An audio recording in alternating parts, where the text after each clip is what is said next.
Gimana sih caranya bisa tetap cuan di TikTok Shop dan Tokopedia meskipun biaya admin makin lama makin tinggi, ikutan campaign makin banyak potongannya, bahkan ya iklan juga nggak murah kan. Nah, jadi di video kali ini kita bakal bahas tentang itu dia tadi. Ya, jadi pastiin kamu tonton sampai akhir. Setiap kali gue workshop selalu ada peserta yang nanya gimana caranya tetap cuan karena biaya admin TikTok, Tokopedia kan mahal ya, bener nggak? Iklan juga gede, bener nggak? Belum harus live, belum harus ini, belum harus itu, ikutan campaign dan lain sebagainya. Potongannya gede banget. Terus gimana caranya tetap cuan? Bisa jalan aja, syukur. Bener nggak? Nah, di video kali ini gue mau spill gimana caranya yang sebenarnya bisa dilakukan. Gue pernah lakukan juga, gitu ya, berhasil gitu ya, dan ya tetap untung gitu kan. Nah, makanya pastiin buat kalian baru nonton, lu tonton video ini sampai habis. Tapi sebelum kita mulai, buat kalian yang baru nonton jangan lupa buat klik tombol subscribe-nya dan aktifin lonceng notifikasinya ya. Jadi rahasia utama nih menurut gua ya tentang gimana cara tetap cuan adalah kalian nggak bisa jual barang murah. Maksudnya gimana? Murah tuh gini loh ya, bukan berarti oh gue nggak boleh jual barang yang agak harganya murah. Enggak. Tapi poin gue adalah kalian cuma bisa jual barang yang marginnya cukup tinggi, yang cuannya cukup tebal. Fun fact-nya adalah TikTok gitu ya, itu agak beda. TikTok Shop itu beda sama e-commerce lain gitu ya. Kayak kalau di sebelah suruh sebut ngomong gitu ya, banyak orang bilang kalau di toko oren itu kan persaingan harganya itu kerasa banget ya. Kerasnya dari mana? Kerasnya dari gini deh, sumber pencarian traffic. Kalau kita lihat dari customer journey-nya, orang ketika mau masuk ke satu toko, ketemu ke toko kalian gitu ya, kalau di e-commerce kayak di Shopee gitu ya. Dari Tokopedia juga masih agak mirip sih sebenarnya. Cuman Tokopedia ini dari TikTok ini bakal ketolong banyak nih. Orang kan buyer tuh ngetik di search, oke gue mau cari baju anak gue cari, terus muncul semua toko bersebelahan, kita langsung kayak apa ya, gebuk-gebukan gitu kan, lu langsung ribut sama kompetitor, bener nggak? Barangnya fotonya mirip, karena udah tahu orang Indonesia tuh banyak banget maling foto, bener gak sih? Buat para seller ngalamin kan, tuh udah bikin bagus-bagus, dicuri anjir, dicuri udah gitu dia jual barang lebih murah gitu kan, murahnya jauh lagi dengan kualitas yang jauh banget, cuman gara-gara ya ada mirip-miripnya doang, misalnya kaos putih gitu kan. Nah itu kan gimana ya? Gua tahu itu kayak kepuk buat pelanggan itu, begitu mereka ngeliat mereka bingung, oke mana yang bagus mana yang jelek nih. Nah ketika orang bingung mana yang bagus mana yang jelek, apa yang mereka lakukan coba? Mereka bakal milih paling murah. Ya logikanya manusia seperti itu kan. Makanya perang harga di platform e-commerce yang umum gitu ya. Yang umum tuh memang itu rawan banget kejadian. Makanya seller marginnya susah gitu ya. Banyak orang bilang susah buat jual tetap mahal gitu ya. Ada sih tapi caranya nggak bisa dari situ. Nggak bisa memanfaatkan cara itu gitu ya. Nah hal ini kalau lo perhatiin itu di TikTok Shop tuh beda. Jadi kalau di TikTok Shop orang tuh bukan masuk dari pencarian. Ada memang, tapi nggak murni dari pencarian loh, gitu ya. Jalur utama dia tetap dari konten, tetap dari live, tetap dari affiliate gitu loh. Itu adalah jalur-jalur utama dia yang artinya seller tuh nggak dibandingin secara langsung. Nah, jadi gimana nih cara kalian memanfaatkan hal ini supaya jualan kalian bisa tetap cuan? Caranya sebenarnya sederhana banget, yaitu dengan cara ya lu jual produk dengan harga yang lebih mahal gitu. Untungnya aja dikit gitu kan. Marginnya harus berapa nih gitu kan. Nah, ini kita bakal ngomongin tentang gimana cara kalian bikin pricing strategi. Bagaimana cara kalian bikin harga, nentuin harga gitu ya. Buat nentuin harga jual, sebenarnya nanti gua ada video khusus tentang itu. Lo bisa lihat di video yang berikutnya, yang satu lagi ya, yang tentang cara nentuin harga jual gitu. Tapi di sini poinnya adalah lo harus punya margin yang cukup tinggi. Marginnya ini berapa persen? Nah, kalau kalian udah ngitung HPP dan lain sebagainya, mungkin kalian bakal perlu margin di angka 50% dari harga jual. Gue bakal ngomong 50% minimal ya. Mungkin kalian bakal ngerasa, wah kalau gitu, kalau harga jual gue 20.000, artinya modalnya 10.000. Barang 10.000 dijual 20.000. Iya, betul. Kenapa kayak gitu? Karena kalau misalnya kayak nggak kayak gitu, itu tuh apa ya? Maksudnya kalian nggak akan cukup buat biaya marketingnya. Gini deh, kita hitung-hitungan sedikit ya.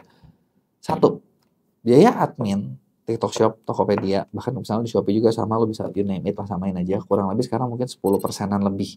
Ya, kurang lebih ya, plus minus ya. Kalian ikutan campaign, itu bisa jadi potongan 15 sampai hampir 20%. Ya, tergantung campaignnya, tapi rata-rata kalau gua hitung yang udah pernah gua jalanin kurang lebih segitu. Hilang udah 20%. Jadi kalau barang kalian harganya 100.000, potong 20% 80.000. Kalau tadi margin kalian 50%, artinya modal kalian 50.000 masih ada spare 30.000. Udah final? Belum. Jangan lupa kalian masih perlu biaya marketing. Biaya marketing itu apa? Biaya marketing itu ngomongin kayak apa nih? Kalian butuh iklan. Ads aja buat dapat per purchase. Kalau yang gue ngalamin ya, di bawah 10.000 berat. Gitu kan. Jadi kayaknya per purchase bisa 10, 15, 20.000. Jadi kalau itu lo potong lagi, 100 potong 20, potong 15, kalau potong 15 ya, udah 35, sisanya 15.000. Nah, itu adalah margin kalian yang nanti dibagi-bagi lagi sama ngapain nih? Gaji karyawan, terus udah gitu stok barang, modal, segala macam. Itu marginnya di situ kalau dapat 15%. 20%, sisanya tinggal 10%, alias tinggal 10.000. Gitu kan. Nah, gue sering banget ketemu sama seller-seller yang bilang gini, aduh gimana ya barang saya tuh memang gak ada untungnya, gimana lagi gitu kan. Jadi harus bisa ngerti dong gitu kan. Sebenarnya bukan gue gak mau ngerti sih gitu kan, tapi pertanyaannya gini, lah lu masuk di tempat pertempuran yang udah dipotongnya begitu gitu ya. Terus sekarang gini, mereka aja kagak mau ngerti lu gitu, bener nggak? Dan terus lu bermain dengan cara yang lama, lu bunuh diri dong berarti, ya kan? Nah jadi lu justru harus tahu nih, oh game lu seperti ini, berarti cara mainnya harus seperti ini. Nggak bisa lu pakai cara lama, gitu. Cara lama lu terusin nggak akan jalan, gitu, ya. Nah makanya gue bilang tadi kan, idealnya kayak gitu nih, karena dengan biaya potongan tadi, biaya ini, lu pasti harus nyiapin nyiapin spare, karena harus nyiapin spare. Nah itu tuh dengan 50%, alias harga kali 2 itu mepet. Harga kali 3 itu lebih enak. Ya kan? Kalau harga kali 3 contoh, kita tadi barang 100.000, tapi modal kalian di 30 ribuan. Ya kan? Berarti kan 100.000 potong segini, potong segitu, tadi kita masih sisa 60. 60.000 modal kalian 30.000. Oh ya udah setengah-setengah lah. Jual masih kali 2, tapi udah harus tahu kalau biaya sekian itu pasti hilang.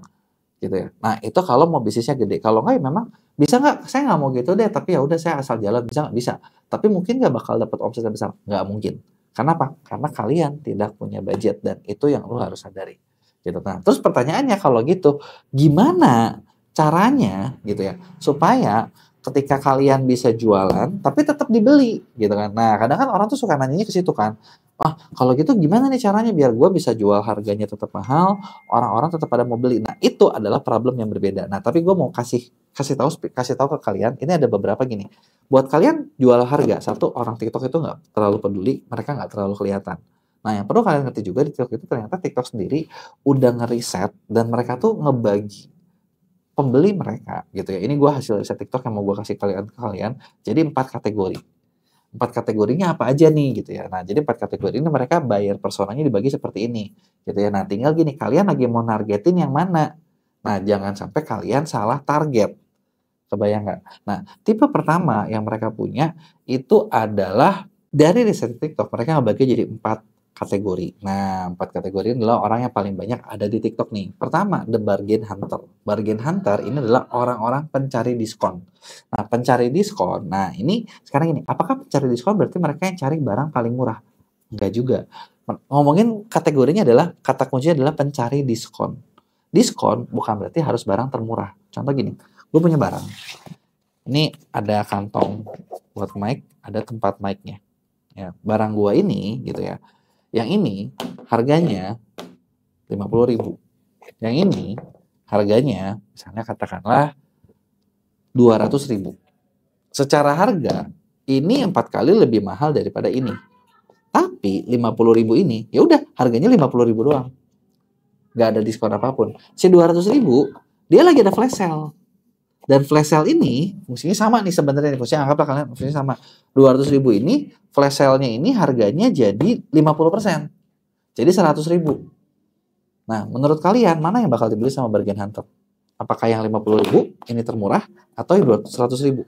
Menurut gua yang bakal lebih banyak dibeli yang 100.000. Karena kenapa? Mereka ngerasa ada yang namanya bargain.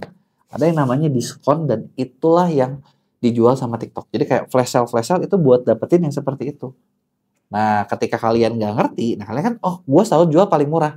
Udah nggak ada spare lagi nih, gitu loh. Padahal ketika kalian bikin sistem seperti tadi, nah itu bisa bikin orang tuh ngerasa kayak, oh, oke, mumpung lagi diskon. Ada nggak yang beli di harga normal? Ada juga. Itulah profit utamanya kalian, profit maksimalnya gitu ya. Nah, ada juga yang namanya the effortless shopper. Effortless shopper ini adalah orang-orang yang nggak mau ribet. Ya udah, gue beli mana yang kelihatan bagus, yang kelihatan oke, yang kualitasnya oke, gue beli, dah selesai. Ini sebenarnya adalah target market yang paling ideal kalau lo mau jual barang yang agak mahal. Karena orangnya kan nggak mau ribet, betul nggak? Udah aja yang mana aja deh gitu. Bukan orang yang bakal ngebandingin A sama B sama C sama D sama E sama F dan lain sebagainya. Nggak segitunya. Gitu ya. Nah, ada lagi the inspirational shopper. Inspirational shopper itu adalah orang-orang yang kalau mau beli itu harus merasa terinspirasi. Jadi butuh konten, di sini butuh cerita gitu loh buat ngejual. Dan inspirational shopper itu juga satu. Karena mereka bukan lihat barang berdasarkan ini, mereka lihat barang berdasarkan cerita. Mereka ini ya udah gitu, kalaupun misalnya barangnya ini tapi harganya agak mahal nih, udahlah gue terinspirasi seperti itu. Makanya kalau perhatiin di TikTok itu banyak barang-barang aneh, bisa dibilang orang barang-barang aneh ya, barang-barang gak penting dengan harga yang tinggi dan laku gitu loh. Iya kan? Ya karena kenapa ya? Ada orang-orang seperti ini.